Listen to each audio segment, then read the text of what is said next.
রাত্রে খাবার জন্য ভেজে নিচ্ছি গরম গরম পাকোড়া।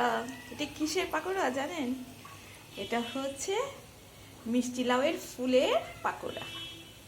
হ্যাঁ, এই মিষ্টি লাউগুলি ফুলগুলি মিষ্টি লাউয়ের ফুলগুলি এগুলো এত বড় বড় আনা হয়েছিল, পরে এটা ফ্রিজে রাখার কারণে এত ছোট চুপসে গেছে। কালকে নিয়ে এসেছে, কালকে অসুস্থতার কারণে ভাজতে পারিনি, তাই আজকে ভেজে দিচ্ছি। এরকম বেসনের মধ্যে ডুবিয়ে ডুবিয়ে এই ভাজিটি করছি।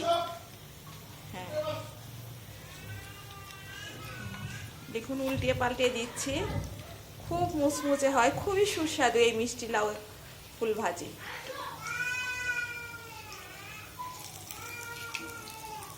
আমরা রাত্রের খাবারে এটা আজকে খাবো, ভাজিটা। আমরা লাল করে ভেজে নিব।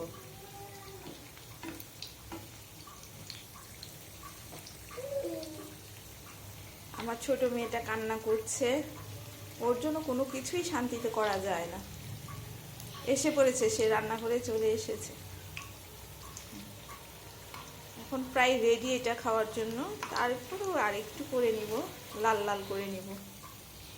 কালকে অনেক দিন ধরে বলছিলাম যে মিষ্টি লাউয়ের ফুল পাওয়া গেলে নিয়ে আসবে বাজার থেকে, আমার খুবই পছন্দ।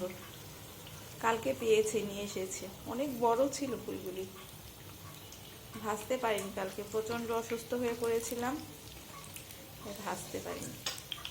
ব্যাস, চুবিয়ে চুবিয়ে ভাজবো ফুলগুলি। ঠিক এইভাবে নিয়ে বেসনে চুবিয়ে তারপরে আমরা তাতে ছেড়ে দিই।